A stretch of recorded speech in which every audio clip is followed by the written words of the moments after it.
اور بروقت اگر تشخیص ہو جائے تو پھر جو ہے ان بچوں کی جو علاج معالجہ ہے اس میں بہتری آ جاتی ہے.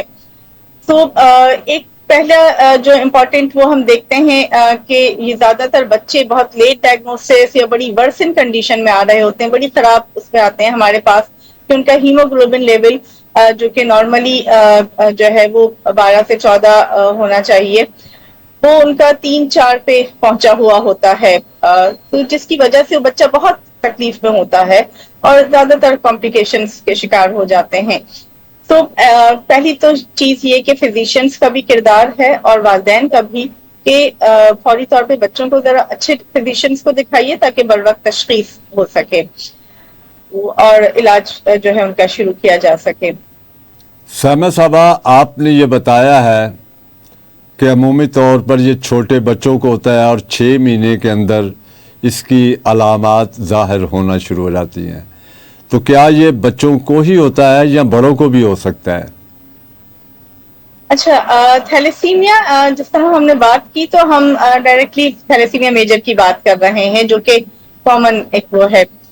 تھیلیسیمیا کی مختلف اقسام ہیں کہ جو مین اس کی ٹائپس ہیں وہ الفا اینڈ بیٹا تھیلیسیمیا ہے. الفا تھیلیسیمیا ہمارے ہاں کم پایا جاتا ہے, ایک عمومی تاثر ہے کہ شاید نہیں پایا جاتا, لیکن بہرحال کیسز رپورٹ ہوتے ہیں.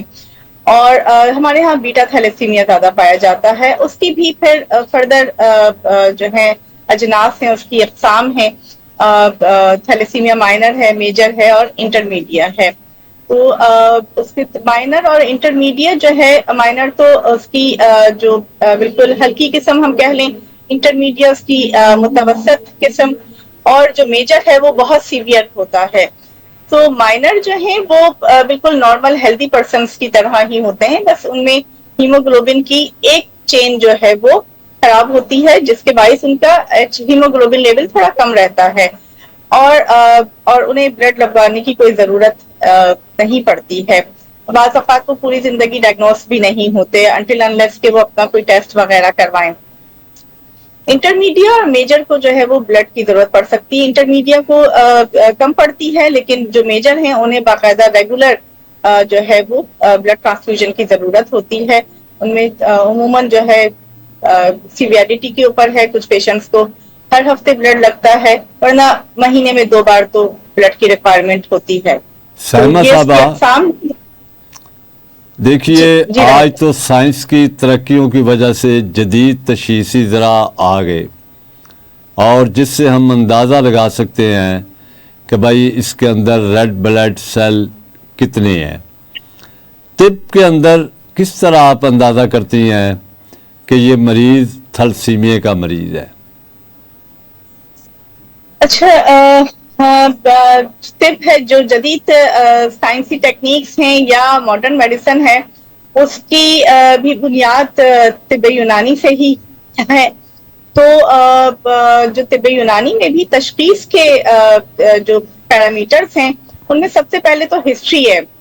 تو ہسٹری جو ہے وہ ہم پہلے پیشنٹ کی پوری ڈیٹیل ہسٹری لیتے ہیں. آپ نے سوال کیا تھا کہ صرف بچوں کو ہو سکتا ہے یا بڑوں میں بھی, تو بچوں بیسیکلی تو جیسے جینیٹک ڈس آرڈر ہے تو پیدائش سے ہی بچوں میں ہوتا ہے. اگر میجر ہے تو وہ 6 مہینے تک ڈائگنوسس ہو کے علاج ہو رہا ہوتا ہے, اور اس وقت بھی جو تشخیص ہوتی ہے وہ اس کی علامات دیکھ کے ہو جاتی ہے. اور جو مائنر ہے وہ عموماً نارمل ہیلدی ہوتے ہیں, تو ان کی تشخیص کے لیے لیب ٹیسٹ کی ضرورت پڑتی ہے. اب طب یونانی کے حوالے سے دیکھیں تو جو علامات میں نے ابھی ذکر کیا آپ سے, جیسے جلد کی رنگت کا زرد ہونا, بھوک نہ لگنا, کھانا ہضم نہ ہونا, ہاضمے کا بار بار خراب ہونا, یہ وہ ساری بچوں میں علامات ہوتی ہیں جن کی وجہ سے مرض ڈائگنوس ہو پاتا ہے. دیکھیں آپ نے بڑی اچھی بات کی. دیکھیں سائنسی ایجادات بنیادی طور پر انسان کے لیے ہیں, اور معالج کا بنیادی مقصد انسان کی شفا ہے. تو ہمیں اپنے روایتی طریقہ کار علامات کے ساتھ ساتھ جدیدی تشخیصی ذرائع سے استفادہ کرنا چاہیے. اب آپ یہ بتائیے کہ ہم اس مرض کو